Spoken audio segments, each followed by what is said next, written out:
Allez, Erev Tov. On va démarrer Bezrat Hashem. On va faire le shiur pour la réfoua chez les Ma du Rav Ron Moshe Ben Aviva, le Rav Ron Shaya. Bezrat Hashem, qui réfoua chez les Ma, Pointen Fesh ou Tagouf. Alors, Kitavo. Kitavo, c'est une paracha qui est archi connue, parce qu'on sait, c'est la paracha Dieu préserve des malédictions. Alors ceux qui ne savent pas, maintenant vous savez. Hein? Ah, c'est la paracha la plus chargée, que ce soit en intensité ou en nombre.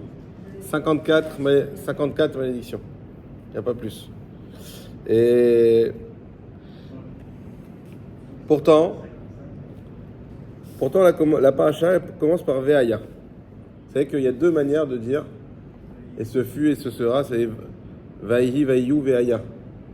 Vaïyu, comme on dit dans la Megillah, Vaïhi, Vaïhi, Bimé Achashverosh ou Achashverosh. Vaïhi, ça annonce quelque chose de mauvais. Ça annonce qu'on a une histoire qui va mal démarrer. Et là-bas, oui, parce qu'on sait ce qu'il y a eu, tout le décret, etc. Et Ve'aya, c'est quelque chose de joyeux. C'est quelque chose de joyeux. Alors, la première question qui pose le Roi Chaim, Ve'aya kitavo el haaretz. Qu'est-ce qu'il y a de... Alors, effectivement, il y aura des brachot aussi dans cette paracha. Mais la paracha n'est pas sous le signe des brachot. Alors, pourquoi ce Ve'aya? Il dit quelque chose d'extraordinaire, le Roi Chaim, qu'il faut souligner.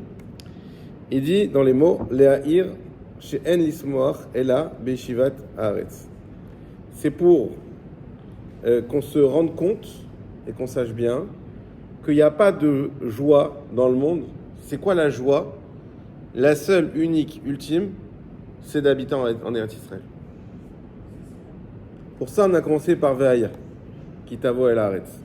Pour que tu saches toutes les autres joies. Il y a des autres joies, mais ça reste quoi? Le mariage, les enfants, tout ça, c'est un niveau. Et il y a la vraie joie, c'est d'être en Eretz Israël. D'ailleurs, on l'a déjà dit, mais à chaque fois qu'on a des grandes joies, on a un système qui nous permet de nous rappeler qu'il nous manque Jérusalem, le temple, etc. On va casser le verre au mariage. Tout ça, c'est quand on a une maison, on va faire un carré parce qu'on est heureux, on a une maison, Oui, mais tu vas faire un carré vide pour te rappeler qu'il y en a un qui n'a pas de maison encore, c'est Hachem. Et donc, tu ne peux pas avoir ta joie qui est complète. Et ce carré-là, il faut que tu le mettes, pas derrière le frigo. On m'a posé la question la semaine dernière. Je peux le mettre derrière le frigo? Je dis, mais non, c'est la halakha. Alors, est-ce que c'est obligatoire, pas obligatoire? C'est discuté. Il y en a qui disent que c'est plus obligatoire aujourd'hui. Mais si tu le fais, il faut le faire bien. La halakha, c'est un endroit où tu le vois tout le temps. Donc, c'est pas dans une chambre, c'est pas dans un couloir. C'est dans l'espace de vie, la pièce principale, et au mieux, en face de l'entrée. Chaque fois que tu ouvres ta porte, bam, tu vois ça, et tu penses à ça directement. Donc, oui. Si on a location, on peut pas. Mais quand on achète, on peut. Là, il faut le faire. Là, il faut prier pour pouvoir acheter. Pour pouvoir acheter. Ouais. Ah, mais il faut prier. Il faut prier. Hachem, il écoute tout. Et donc, ça, c'est le système. Donc, Ve'aya, mais par contre, une fois qu'on est ici, une fois qu'on est en Eretz Israël, alors il n'y a plus rien qui pourrait freiner cette joie. Pourquoi? Parce qu'on a une joie, on a atteint un but. Un but qui est très important d'arriver. Qui aujourd'hui n'a pas ce but d'arriver en Eretz Israël? Même, alors on sait, surtout avec en ce moment comment ça se passe, énormément de persécutions, énormément de politiques anti-israéliennes, pour pas dire antisémites. Donc on sait qu'on est dans une situation critique où tout le monde veut venir, etc. Vous savez que c'est la première fois que j'entends ça. J'ai un ami qui a été refusé par l'ADG parce qu'ils n'ont plus de place. Alors, l'ADG, il faut savoir que déjà, on connaît tous à peu près Shalom Var, donc il y a une idéologie extrêmement forte pour l'Alia. Donc déjà ça, c'est énorme. Et à part ça, on sait qu'ils ont un intérêt économique aussi très fort. Donc d'arriver et de dire on refuse quelqu'un parce qu'on n'a plus de place, c'est un niveau vraiment, vraiment grand. Que déjà les ADG des années d'il y a 1 ou 2 ans, déjà ils étaient beaucoup plus que nous, que ce qu'on a fait. Et déjà c'était dur à gérer, etc. On sait qu'ils n'ont pas eu le même accompagnement. Alors qu'il arrive cette année à dire pour 2026, on n'a plus de place, c'est qu'on arrive à un stade vraiment, vraiment élevé. Donc on a tous, à part ça, cette ambition, on l'a tous eu, même pendant des fois des années, d'arriver en Israël. Et c'est ce qui nous dit le Roi Chaim, on le répète rapidement pour ceux qui viennent d'arriver. Ve'aya, la paracha commence par Ve'aya, parce qu'il n'y a pas de vraie joie si ce n'est celle d'arriver en Eretz Israël et d'habiter en Israël. Ça, c'est le Ve'aya. Alors, le Kliyakar, il ramène quelque chose, mais avant de le développer, on va essayer de voir un petit peu ce qui se passe dans la paracha. Donc, dans la paracha, on nous parle donc de l'arrivée en Eretz Israël, et on nous dit que, effectivement, la première mitzvah dont on va nous parler, c'est les Bikurim. Les Bikurim, pour ceux qui n'en ont pas déjà entendu parler, c'est les premiers fruits qui vont arriver. La première récolte. Et bien cette première récolte, au lieu de la manger, non, je dois la garder, l'amener à Jérusalem. Et là-bas, il y a tout un cérémonial qui est fait. Où je la présente devant le Kohen Gadol. Je dis toute une prière. Et ensuite, je l'offre là-bas au Kohanim. Et je laisse la récolte là-bas. Alors, pourquoi avoir besoin de faire ça? C'est assez connu. C'est tout simplement pour se rappeler que tout vient d'Hachem. La Karatatov, Rachid dit pour pas être fouille tova, pour pas être un ingrat. Pour pas être un ingrat, tu montres à Hachem, voilà, ma première récolte, ça veut dire, tout le monde sait, hein, on dirait pour les pêcheurs, le premier poisson qu'il attrape. Le premier poisson, on est content, ça fait 2 heures qu'on est là, et hop, on a réussi à en avoir un. Après, les autres, on est content aussi, mais le premier, c'est autre chose. Celui qui a, imaginez-vous un agriculteur, aujourd'hui, on n'a plus l'habitude de ces métiers, mais c'est toute une année, ou voire des fois 6 mois en fonction de quoi on parle, mais en tout cas, énormément de travail, et on part de rien, de la terre, et puis on arrive, il y a un fruit, un arbre, etc. Et à ce moment-là, au moment où on veut avoir le fruit de notre travail, alors on nous dit non, pas touche. Tu le prends et tu l'emmènes. Alors le Kliyakar, il va expliquer quelque chose de très intéressant. Et ça va faire le lien avec ce qu'on a dit juste avant. Il va dire que, en réalité, la joie d'arriver en Eretz Israël, c'est tellement un accomplissement puissant et fort, c'est tellement un achèvement, qu'on peut arriver et se dire, bon, ça y est, j'ai fait ce que j'avais à faire, et on rentre dans une sorte d'excès de confiance, où à ce moment-là, on va oublier Hachem. C'est-à-dire qu'on va tellement être, comme on dit, on sait que dans la vie, il dit, voilà, il faut ça, ça, ça, une femme, tant d'enfants, une maison, il y a des cases comme ça. Une fois que j'ai fait tout ça, je dis, je suis assis, je suis tranquille, Vayeshev Yaakov, on y reviendra bientôt. Ça y est, j'ai fait ce que j'avais à faire. Et là, il y a une sorte de relâchement, et de se dire, franchement, j'ai bien mené ma barque, j'ai bien réussi. La Torah, elle va traduire ça par Kochi Veotzi Miyadi. Ma force, c'est ma force et ma main qui m'ont donné ça. J'ai.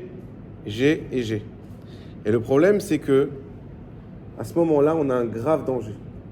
On a un grave danger qui peut nous amener, Dieu préserve, on va y reparler après, aux clalotes dont on a parlé au début du cours, qui vont suivre.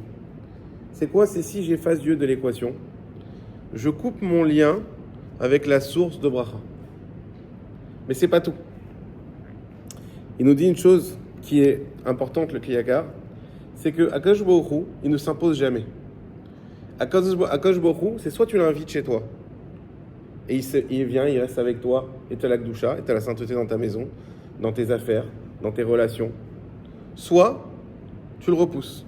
Et la seule manière de le repousser, la manière qui est le plus efficace, c'est ce qu'on appelle l'orgueil. La gava. À partir du moment où le Rav Ben Shetrit il explique beaucoup ça, c'est quoi la gava? C'est quand je vais prendre un espace par ma présence. J'avais un ami, une fois, il s'est marié un peu tard, et du coup il avait beaucoup de connaissances, déjà beaucoup de rabbanim entre-temps, puis surtout comme il avait du mal à se marier, donc il a consulté beaucoup. Et quand on parlait avant son mariage, il m'a dit mais ce Rav-là, je préférais qu'il ne vienne pas. Je dis ah bon, pourquoi? C'est un Rav et tout. Il dit parce que s'il vient, je sens que ça va être lourd. Je sens que ça va être dur, je sens une pression, je préfère qu'il ne vienne pas. Alors que c'est un Rav apprécié et tout ça. Ça veut dire qu'il y a des fois, quelqu'un il prend une place qui est des fois disproportionnée. Et cette place-là, il peut la prendre évidemment au gré des autres personnes, et donc les autres personnes se sentent lésées, mais également auprès de Dieu lui-même. Parce que Dieu, lui, ne s'impose pas. Dieu intervient dans ta vie si toi, tu décides qu'il intervienne. C'est ça la Bechira, c'est ça le libre arbitre. C'est toi qui décides. Est-ce que je me relie à Hachem? Est-ce que j'accueille Hachem? Ou est-ce que non? Et ce danger-là, des Bikurim, il est là. C'est qu'une personne, elle arrive, elle est en Israël, elle a une maison, elle a une famille, et elle a maintenant un gagne-pain. Elle a des fruits qui arrivent. Et là, elle va dire, c'est bon. Baruch Hachem, j'ai réussi. Et sur ça, on lui demande non, il va falloir faire un voyage. Elle est à Jérusalem. Il y a une autre question. Pourquoi avoir besoin de faire tout ça? Ok, on a compris, il faut être reconnaissant. Être reconnaissant à Hachem. Mais être reconnaissant à Hachem, ça peut être sur place. Merci Hachem, j'ai été reconnaissant. Pourquoi avoir besoin de faire tout ça? Alors, même dans le cérémonial lui-même, il y a une question. Ceux qui ont lu la paracha, on va revenir devant le Kohen, on va dire voilà, Avi, mon père, il avait voulu se faire tuer par un araméen, il s'agit de Lavan. On va revenir, comme on dit à Mathusalem, on va revenir depuis Lavan, et j'ai été en Égypte, et Dieu m'a sauvé d'Égypte, et on revenait tout ça jusqu'à arriver en Eretz Israël. Pourquoi avoir besoin de dire tout ça? Alors il faut savoir que ce que Hachem il nous demande, ce que Hachem il attend de nous, c'est pas un simple merci. Il attend de nous qu'on vive notre merci. Et ça, les Chachamim nous disent, ne juge jamais une personne avant d'avoir vécu ce qu'elle a vécu. Tu peux pas comprendre. Tu peux écouter, tu peux imaginer. Tout ça, c'est de la théorie. Cette théorie-là, elle te donne effectivement un aspect des événements et de la réalité. Mais la réalité, tu ne peux l'intégrer que si tu la vis. Le merci qu'on doit donner à Hachem à ce moment-là, c'est pas merci pour des fruits. On dit, Hachem, merci pour mon existence. Ma propre existence, elle est miraculeuse. Depuis déjà les racines, depuis Yaakov Avinu, il y a un homme qui s'est donné pour but de couper les racines et de couper la lignée. Il s'appelle Lavan. Lavan l'araméen. Ensuite, il y a eu tout un peuple qui s'est ligué contre nous en Égypte. Et on a été esclaves. Et on a eu besoin des 10 plaies. Et ensuite, il a fallu conquérir cette terre d'Israël qui était habitée par tant de peuples qui voulaient nous tuer. Et encore jusqu'à présent, on a Amalek qui est là, qui attend que ça. Et donc, ce qu'on est en train de dire à Hachem, c'est pas simplement merci pour le fruit. C'est merci d'exister. Merci d'être là. Merci d'être si nombreux. Merci d'avoir cette terre. Et ce merci-là, on peut pas le dire. On peut le dire. Mais on peut pas le vivre si on le vit pas. Et la seule manière, c'est d'aller au point de chute. Au centre de tout, à Jérusalem. Et d'aller voir le maître, le Kohen. Et de exprimer, Rachid nous dit à voix haute. Ça ne marche pas si on n'exprime pas à voix haute. D'exprimer à voix haute tous ces remerciements et tous ces événements qui nous font prendre conscience. Cette conscience, elle n'est pas possible sinon. Alors, la question qu'on s'est posée aussi, est-ce que Hachem, vraiment, il a besoin de tout ça? Souvent, on se dit, mais qu'est-ce qu'il attend Hachem de tout ça? Hachem, il a besoin qu'on lui passe la pommade. Merci vraiment pour l'existence, pour les fruits, pour la terre. C'est quoi dans Dieu préserve chez les idolâtres, les prières, elles renforcent les idoles. Mais nous, on sait que Dieu est tout puissant avec ou sans nous. C'est lui qui nous a créés, celui qui a tout créé. En quoi il a besoin? Ça, il y a un passouk qui est tellement beau que j'ai voulu vous le lire. Comme ça, Moshe Rabbeinu, il va dire, passouk Tetvav, Ashkifa mimeon kochecha, contemple depuis ta demeure sainte, Mina Shamaim, qui est aux cieux, ou Varech et Amecha Israël, et bénis ton peuple Israël, Ve'et Adama asher natata lanu, et la terre que nous a donnée, Kasher nishbata ala avotenu, comme tu l'as juré à nos pères, Eretz zavat chalav udvash, une terre de lait et de miel, où coule le lait et le miel. Donc c'est-à-dire que tout ça, Hachem, pourquoi il fait ça? Il fait ça pour nous. Lui, Hachem, il n'a pas besoin ni des s'il te plaît, ni des merci. Hachem, il attend qu'une chose, c'est notre bien. Et il a fait pour qu'on puisse être bien, on a besoin d'avoir cette connexion avec lui. C'est comme ça qu'on est créé, on est une partie de Neshama. La Neshama, c'est une partie d'Hachem. Donc pour pouvoir avoir ce sentiment de complétude, on est obligé d'avoir ce lien avec la source. Et ce lien ne peut marcher que si tu dis merci. Et ce merci, qu'est-ce qui t'apporte la bracha? Ça veut dire, si on vous doit vous demander, et j'ai un manque, quelqu'un qui a un manque de bracha, j'ai un manque, et bracha, c'est pas que financier. Ça peut être la financier, ça peut être autre chose. Ça peut être trouver un mazal, ça peut être avoir des enfants, ça peut être ce qu'on veut. Je ne sais pas si vous avez entendu avec le Yenouka, si vous voyez passer. Il y avait un couple qui avait 4 filles. Et la dame, elle était déjà arrivée à l'âge de 50 ans. Et lui, il a dit, j'aurais tellement aimé avoir un garçon. Et son ami dit, moi, je dois aller voir Yenouka, viens, je prie pour toi. Il lui a dit, mais 50 ans, ça, c'est ce que tu veux faire. Il dit, viens. Il a été, il a reçu le Yenouka. Il a témoigné devant tout le monde. Voilà, aujourd'hui, elle est enceinte. Elle a 50 ans, ils lui ont dit que c'est un petit garçon. C'est-à-dire, et qu'est-ce qui s'est passé? C'est que quand il lui a dit j'ai reçu la bracha du Yenouka, qu'est-ce qu'il a dit? Il a dit merci. Il se dire avant tout ça, le papa, il a dit merci beaucoup, il a remercié. C'est-à-dire que le remerciement, la karatatov, c'est quelque chose qui ouvre des portes. Il n'y a pas de limite. Il n'y a pas de limite. Ça, c'est la karatatov. Et c'est ce que Hachem nous dit. Et regarde ce que Rashi dit, c'est encore plus fort. Qu'est-ce qu'il dit Rashi? Asinu ma shegazarta alenu, asa ata ma shealecha lasot. Nous, on a fait ce qu'on avait à faire, à toi de faire ce que tu as à faire. Ça veut dire que c'est encore plus fort que ça. C'est presque une exigence. C'est presque une obligation pour Hachem de nous donner la bracha. C'est fort ce qu'il dit Rashi, c'est énorme. Nous, on a fait ce qu'on a à faire. Tu nous as dit, donne les bikurim, fais les masrot et de la karatatov. On a fait ce qu'on avait à faire. À toi de faire ce que tu as à faire. Et là, Hachem, il te donne une bracha incroyable et sans limite. Et ça, c'est le secret. On a parlé d'un secret ultime, il est donné. Ça, c'est le secret.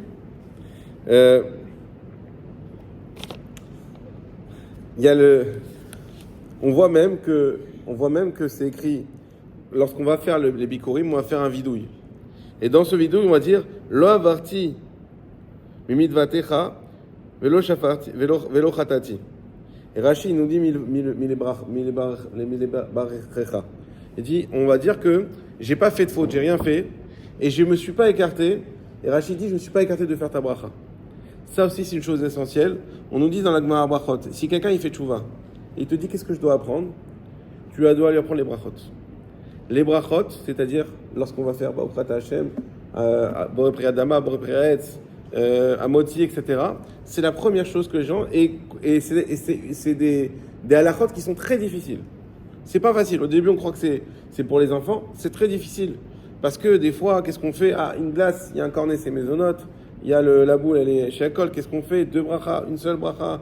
J'ai fini le birkat et je vais faire un dessert, etc. Beaucoup de... Les Chachamim, ils nous disent, une personne, il faut absolument qu'elle fasse les brachot. Pourquoi? Parce que si elle ne fait pas les brachot, 1, elle vole Hachem. 2, elle vole le Ham Israël. Tu dis quoi? Tu voles Hachem et tu voles le Ham Israël? Comment c'est possible? Mais oui, parce que Hachem, il a dit une chose. Il a dit, cette terre, elle m'appartient. Ah, mais pourquoi il écrit arrête Nathan l'ivne Adam et la terre, je l'ai donnée à l'homme? Et les Chachamim nous disent, oui, la terre, on l'a donnée à l'homme. Mais d'un autre côté, on dit que la terre, elle appartient à Hachem. Avant la bracha, la terre appartient à Hachem. Après la bracha, elle appartient à l'homme. Donc si tu ne fais pas la bracha, tu n'as pas fait le transfert de propriété. Et donc c'est pas toi, tu manges ce qui n'est pas toi. Ah, et pourquoi on vole le Ham Israël? Tu voles le Ham Israël parce que quand tu ne fais pas la bracha, c'est ce qu'on a expliqué, la bracha c'est une forme de reconnaissance. Quand tu ne fais pas la bracha, tu as coupé l'opulence qui doit venir du ciel. Et à cause de toi, il y aura moins d'opulence dans le monde et moins d'opulence en Israël. Et à cause de toi, les gens ils n'auront pas assez. Donc tu as volé le Ham Israël. Je veux dire quand même, c'est tout ça pour juste une bracha. Et oui, et on voit cette importance-là. Alors, on a dit qu'on avait parlé aussi un petit peu, même si on n'aime pas, mais les malédictions, il faut comprendre aussi parce qu'on passe dessus. Il y a une Gemara qui est très très intéressante. Elle nous dit 2 choses. Alors déjà, il faut savoir qu'il y a 2 fois dans l'année, on en a parlé un tout petit peu au début, il y a 2 fois où il y a des malédictions. Il y a Kitavo, donc notre paracha, qui est celle où il y a les plus lourdes en termes d'intensité et le plus en quantité, il y en a 54. Il y a dans Bechukotai. Bechukotai, il y a 49 malédictions qui sont un peu moins dures. Maintenant, ces deux, la Gemara nous dit que ces deux lectures de la Torah viennent toujours à des moments bien précis par rapport au fait. Bechukotai, c'est toujours avant Shavuot, et Kitavot, c'est toujours avant Rosh Hashanah. On m'a dit, mais pourquoi? Pourquoi avoir besoin? Alors, Bechukotai, on l'avait déjà expliqué, je ne reviendrai pas dessus, c'est pas le sujet. Mais en tout cas, Kitavot, la Gemara, elle dit une chose incroyable, elle dit quoi? Vous savez, qu'est-ce qu'on va dire dans le premier piyut de Rosh Hashanah? Tichle Shana, Vekilotea, et à la fin, Tachel Shana, ou Bichotea. Ça veut dire quoi? Que l'année, elle finisse avec ses malédictions et qu'elle commence avec ses bénédictions. En fait, on arrive à un moment de l'année crucial où tout ce qu'on peut laisser en 5785, tout le mal, on essaye de le refourguer. Autant que Rashi nous dit une chose, il nous dit, comme on dit chez nous, Rashi nous dit une chose, il dit toute année qui finit mal commencera bien. Alors, il y en a qui disent quoi? Et si l'année finit bien, qu'est-ce qu'on fait? Alors il faut savoir que c'est vrai qu'il y en a dans la Chassidoute qui disent que c'est pas un bon signe. Mais Rashi dit pas ça. Rashi dit quoi? Il dit, c'est quoi une année qui finit mal? C'est une année que quand moi je vais aller devant Hachem à Rosh Hashanah, je vais me présenter devant lui comme si j'étais un pauvre qui n'a rien. C'est ça une année qui finit mal. Et comme je peux présenter Hachem devant quelqu'un qui n'a absolument rien, je deviens un Keli qui peut accueillir absolument tout. À partir du moment où je me délaisse de toutes ces, ces fermetures, de toutes ces considérations qui vont nous bloquer, et bien à ce moment-là, je me présente à Hachem comme si je n'avais plus rien, j'ai plus rien à perdre et j'ai tout à gagner. Et à ce moment-là, c'est ça une année qui va commencer bien. Mais en tout cas, Kitavo, cette paracha qui était tellement dure, dont il fallait parler. Il fallait en parler parce que à un moment donné, il faut savoir qu'il y a des conséquences à tout ça. Il faut savoir que quand on ne se comporte pas bien, Dieu préserve, on espère qu'il n'y aura jamais. Mais il faut savoir que théoriquement, il y a ça. Il faut savoir que ce qu'on fait, ça a du poids. On avait déjà parlé à un autre jour. Ce qu'on fait, toutes nos actions, elles ont un poids énorme. Et donc, si on ne nous prévient pas dans la Torah, on pourra en vouloir à Hachem à 120 ans, dire tu ne nous as pas prévenu, tu ne nous as pas dit que c'était si grave. Alors voilà, je vous le dis, c'est grave. Mais quand est-ce qu'on va en parler? Juste avant la fin de l'année. Comme ça, D'ailleurs, la Gemara elle dit quelque chose d'incroyable. Elle dit comment on peut permettre à celui qui monte à la Torah dans cette paracha-là de faire la bracha. Tu ne peux pas faire la bracha qu'on va dire des malédictions. La Gemara elle dit mais quel rapport, ces malédictions et la bracha? Elle dit parce que dans ces malédictions, c'est des malédictions qui vont sur le peuple d'Israël. Et le Zohar, il développe beaucoup ça. Mais dès qu'il y a une malédiction pour le peuple d'Israël, ça veut dire que Dieu aussi, indirectement, Dieu préserve, il subit cette malédiction. Parce que Dieu, il souffre, on est ses enfants. C'est pas quand nous-mêmes, qu'on punit nos enfants un peu, on souffre de le mettre au coin. Mais Dieu, c'est notre chair, ça veut dire c'est notre âme. C'est plus qu'un parent. Ça veut dire qu'il ne supporte pas avoir à souffrir. Mais on l'oblige à nous faire souffrir. Et ça, Dieu, comme on dit, Dieu, il est en galoute le premier. Il est en exil le premier, avant nous. Dieu est médecine comme nous tous les matins. Ça veut dire que Akadosh Baruch Hu, il subit ça. Et donc, comment tu viens et tu baouchata Hachem, tu bénis Hachem de quelque chose qui va lui faire du mal, entre guillemets, même si on sait que Dieu, il n'est pas soumis au bien ou au mal, mais quelque chose qui va lui faire de la peine. Comment c'est possible? La Gemara, elle répond, tu as raison. On n'aurait pas pu. Alors, qu'est-ce qu'on fait? On rajoute des pasouks avant et des pasouks après. Normalement, on aurait dû faire la montée que les malédictions. C'est ça le sujet.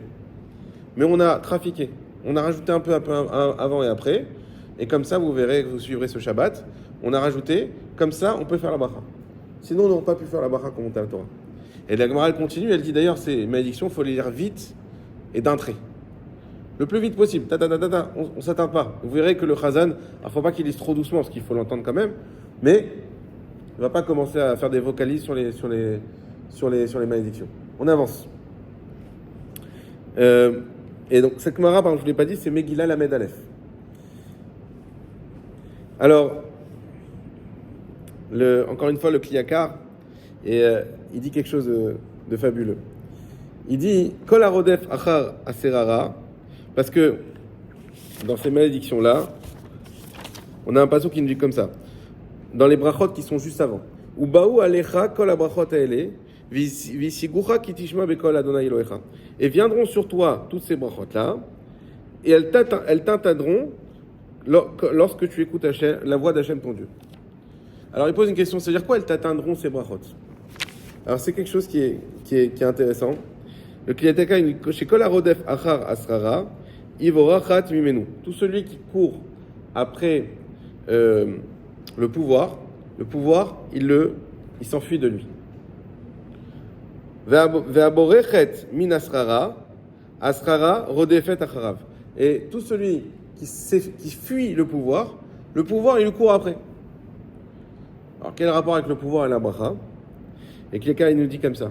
En réalité, le pouvoir c'est la source de la bracha. Pourquoi? On ne parle pas d'un pouvoir dominateur. On parle d'avoir ce qu'on appelle une shlita, c'est-à-dire comment dire, je trouve pas mon mot. Hein? C'est pas les honneurs. C'est pas les honneurs, c'est d'avoir de l'influence. Parce que lorsque tu as de l'influence, alors tu recueilles aussi les brachot de ceux qui sont bien influencés par toi. Et comme ça, on parle sur le peuple d'Israël.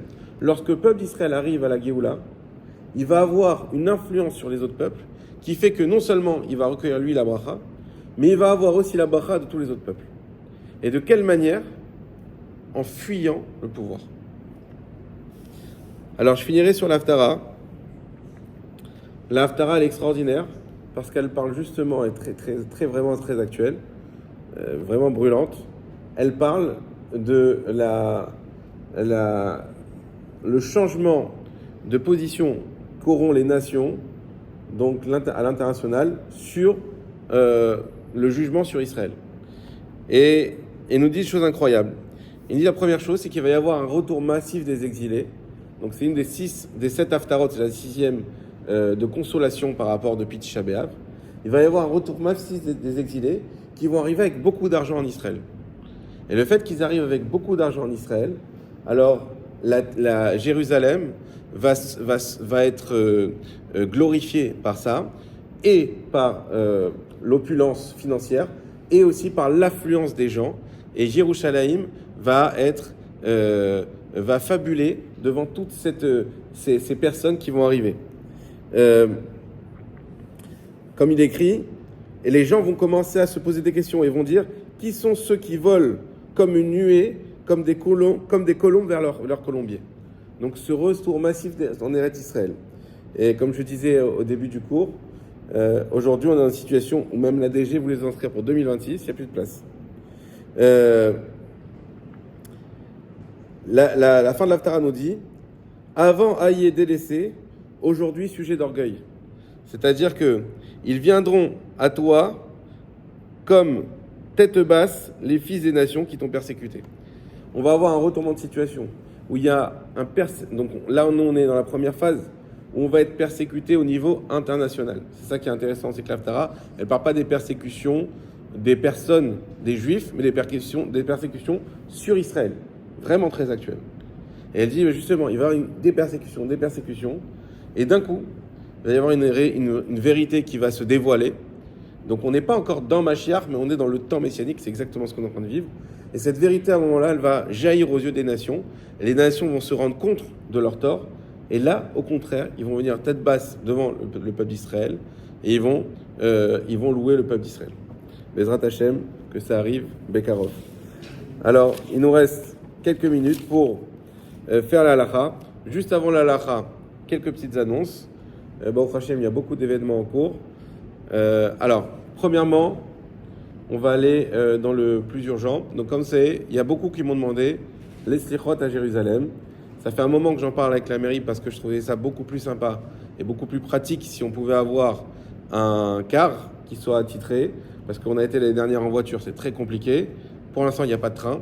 Donc, il n'y avait pas trop d'autres solutions si on voulait y aller en groupe. Aujourd'hui, la mairie m'a donné une réponse. De donner 35 places dans un car existant avec un autre groupe de Naharia. 35 places. Mais du coup, le programme, il est imposé. C'est-à-dire, aller voir Rachel Imenu avant. Ensuite, aller à Jérusalem. Ensuite, au Kotel. Alors, c'est incroyable de pouvoir faire tout ça dans la journée. Mais c'est un peu lourd. Je sais, il y en a qui m'ont dit c'est un peu compliqué, et puis il y a les enfants, le travail, on a une vie, je sais bien. Donc, on va voir. Si on arrive à avoir un nombre d'inscrits qu'il faut, on fera ça, Bezrat Hashem, j'ai jusqu'à demain pour donner une réponse. Si on n'arrive pas, eh ben, j'insisterai pour qu'on puisse reporter ça avec un départ plus tard vers 18h, quelque chose de plus faisable et peut-être un peu moins ambitieux. Donc voilà, si vous voulez vous inscrire, inscrivez-vous. Avant demain, voilà, fin d'après-midi, il faudra que j'aie une réponse. Donc inscrivez-vous avant demain que je vois si on a assez inscrits ou pas. Ça, c'est petit 1. Petit 2, Baruch Hashem, on a eu donc le nombre d'inscrits qu'il fallait pour les mezuzot et les tefilin, d'ailleurs le même jour, lundi matin. Donc lundi matin prochain, vous pouvez venir entre 9h et 11h. Il y a un sofer qui sera là. J'ai donné déjà toutes les explications sur les groupes, mais si vous avez des questions, n'hésitez pas. Vous pouvez emmener vos mezuzot, vous pouvez emmener votre tefilin et il pourra faire les vérifications soit sur place, soit sinon il le prend chez lui et il faudra aller chercher. Il habite à Naria pas loin. Et tout ça sera fait Bezrat Hashem comme il faut. Donc c'est un moment idéal. Vous savez que les mezuzot, déjà c'est écrit clairement dans la Torah que c'est une grande protection pour la maison. Mais à part ça, aujourd'hui, ça a été dévoilé par beaucoup de mes kouvalim, et notamment le Rav Ben Tov, que dans les mezuzot, les gens qui avaient des problèmes, rien à voir avec les mezuzot, et qui se retrouvaient, en réalité, ils trouvaient dans les mezuzot les problèmes qu'ils pouvaient avoir, que ça peut être dans les affaires, ça peut être du vol, ils subissaient du vol, ils subissaient des problèmes dans le Shambayit, etc. Et en voyant la mezouza, il a réussi à arranger les choses. Donc c'est quelque chose qui a été dévoilé aujourd'hui. Donc les mezuzot, c'est très très important, c'est la doucha de la maison. Donc on n'est pas obligé de les vérifier tout le temps, mais normalement c'est au moins 2 fois tous les 7 ans, donc 1 fois tous les 3 ans et demi. Il faut le faire de temps en temps, surtout dans les zones comme la nôtre qui sont humides, parce que l'humidité peut effacer les lettres avec le temps, donc à vérifier. Et les tefilin, c'est pareil. Troisième annonce, inscrivez-vous pour Kippour. On a, Baruch Hashem, déjà pas mal d'inscrits, et surtout, on veut que tout le monde ait sa place, etc. Donc, il y a un nombre de places qui est limité. On a 32 places chez les hommes et une vingtaine de places chez les femmes. Donc, inscrivez-vous. Et de toute manière, ça je le redirai, si vous n'avez pas pu vous inscrire ou qu'il n'y a plus de place, dans tous les cas, il y aura des chaises sans nom exprès pour que chacun puisse quand même venir et s'asseoir et avoir une place comme il faut, les Hashem. Mais si vous voulez avoir les belles places avec votre nom et la table, alors il faut s'inscrire. Très bien. On passe à la halakha.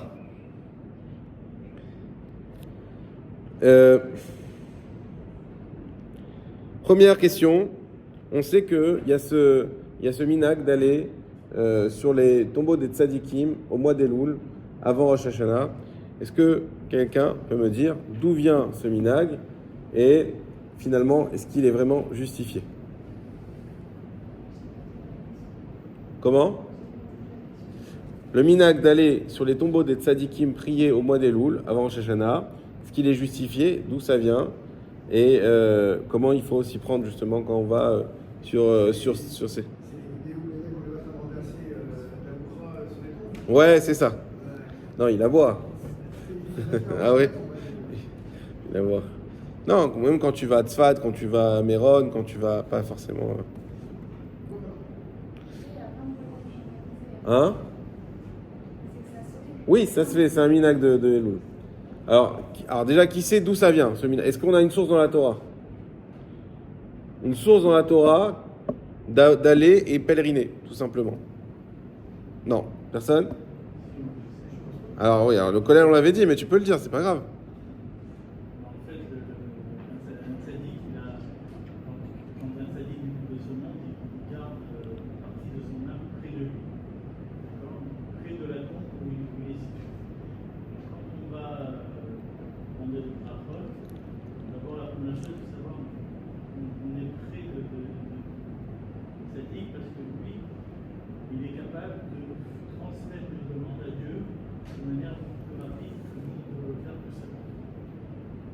Mais c'est l'erreur, l'erreur de ne pas faire, bien sûr, c'est demander au tzaddik. En fait, on demande à Dieu, et on demande au tzaddik d'être intermédiaire. Même pas notre intermédiaire, de faciliter notre demande auprès de Dieu.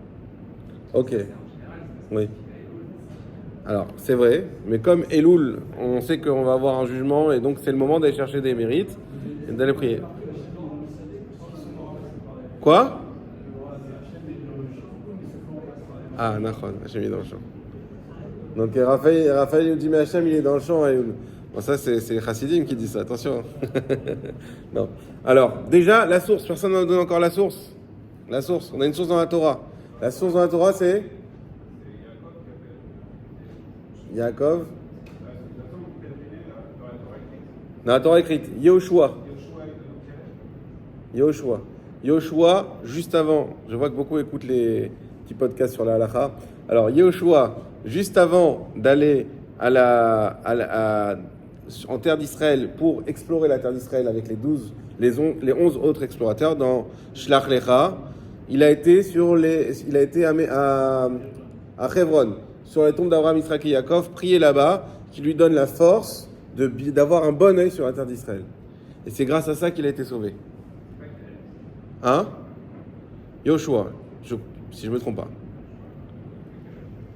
On vérifiera. Bon, peut-être Caleb. Dans tous les cas, à voir, mais dans tous les cas, ça c'est la source que oui, il y a un intérêt d'aller pèleriner. Et comme Binyamin vous l'a expliqué, parce que effectivement sur la tombe, il y a la source, il y a encore une source de Neshama du Tzaddik, et on prie Hachem que par le mérite du Tzaddik, il nous écoute. Et même si c'est vrai qu'Hachem il est dans le champ, mais Hachem, on va essayer à Elul de prendre tous les filons, on va les tirer. On va aller essayer d'aller au Kotel, on va essayer d'aller, qui est la source, qui est la porte de la. C'est que le Kotel, c'est la porte du ciel. C'est-à-dire que toutes les prières du monde entier, elles voyagent jusqu'au Kotel, et au Kotel, elles montent et elles vont vers Hachem. Donc quand on est directement à cet endroit-là, il faut savoir qu'il y a une force de prière qui est bien plus grande.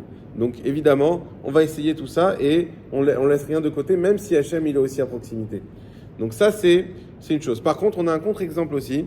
Alors comme il a dit Binyamin, il faut faire attention. C'est quoi? C'est Moshe Rabbeinu. Moshe Rabbeinu, il n'a pas voulu qu'on sache où il est enterré. Pourquoi? Parce qu'il a dit, si ils vont savoir où je suis enterré, ils vont faire de la vodazara. Ils vont faire de l'idolâtrie. Donc, pourquoi? Comment on va faire de l'idolâtrie?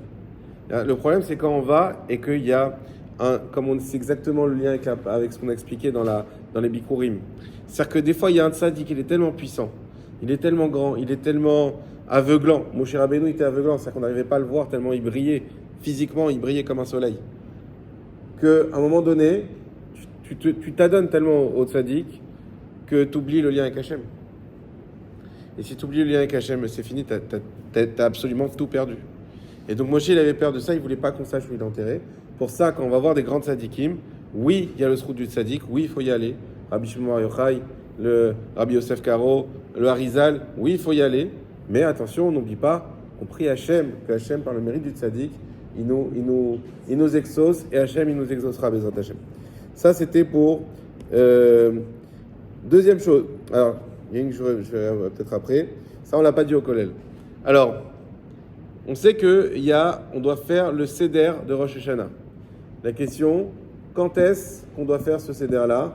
Est-ce que c'est avant le Kiddush, après le Kiddush ou après Motzi?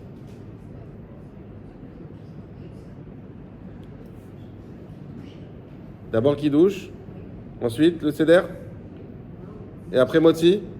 Non. Kiddush, Seder, Motzi. Ok. Kiddush, Motzi, Seder. Ok, Chazak ou Baruch, vous avez tout bon. Dans tous les cas, ne jamais faire le Seder avant le Kiddush, parce qu'on peut rien goûter, rien manger sans le Kiddush. Effectivement, normalement, d'après la halakha stricte, il faudrait le faire après le Motzi. Pourquoi? Parce que c'est ce qu'on appelle bracha shenatricha, c'est-à-dire qu'on va faire des brachot avant le Motzi qui n'étaient pas forcément nécessaires si on avait fait Motzi. Cependant, il y a beaucoup de minagim de faire avant le Motzi, surtout pour multiplier aussi les brachot. Et la question va venir surtout sur la bracha Adama. Bracha Haetz, même si on fait d'abord le Motzi, et vu que c'est sur un fruit, donc si je fais Kiddush, Motzi, et ensuite je vais manger par exemple la date ou la pomme, on verra.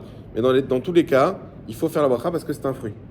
Le problème, c'est que je vais manger par exemple la courge, ou je sais pas, chacun avec ses minagim, mais ça c'est Adama. Alors si tu fais avant Motzi, il faut faire Adama.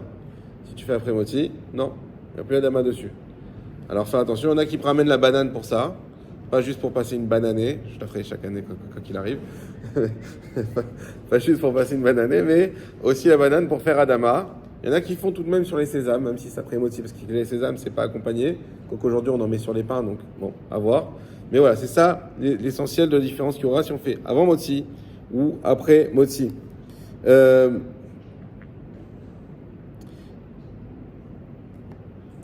Le sens du Seder. Alors ça, on a beaucoup parlé au Kollel. Et on va essayer de... Je vous fais directement la réponse. Comme ça, on va vite. Il nous reste 2-3 points. Et c'est très important à savoir. Comme ça, la semaine prochaine, on fera les trucs un peu plus techniques de Rosh Hashanah. Le sens du Seder. Tout le monde pose la question, à quoi ça sert le Seder? Le Seder, il sert à une chose. Il sert à réveiller la Rachamim d'Hachem. Comment? On dit, voilà, on va voir, par exemple, les dates. Les dates, ça s'appelle Tmaré. Et ça vient de Itamu, ça a presque la même lettre que Itamu. Itamu, c'est détruire.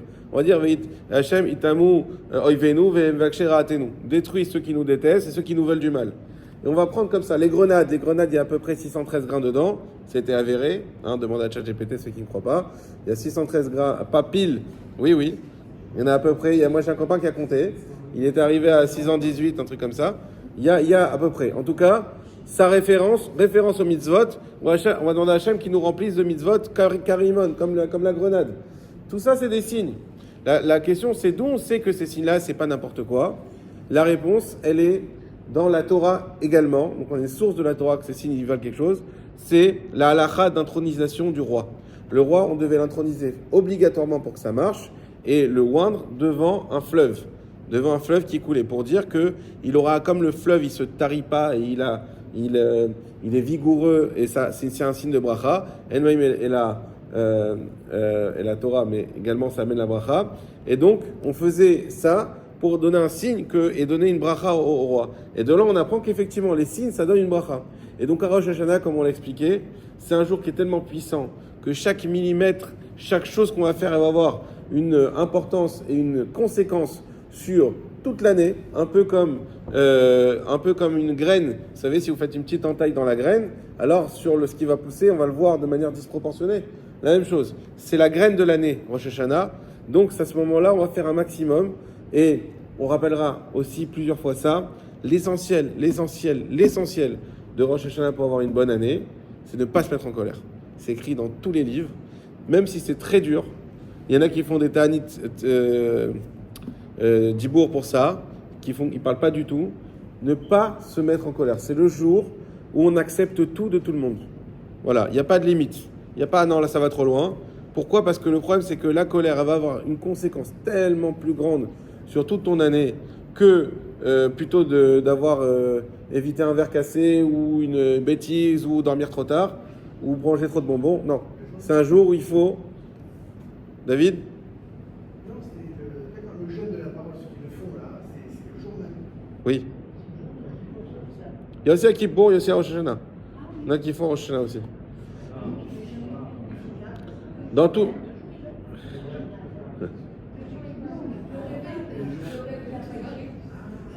Dans tous les cas, hein?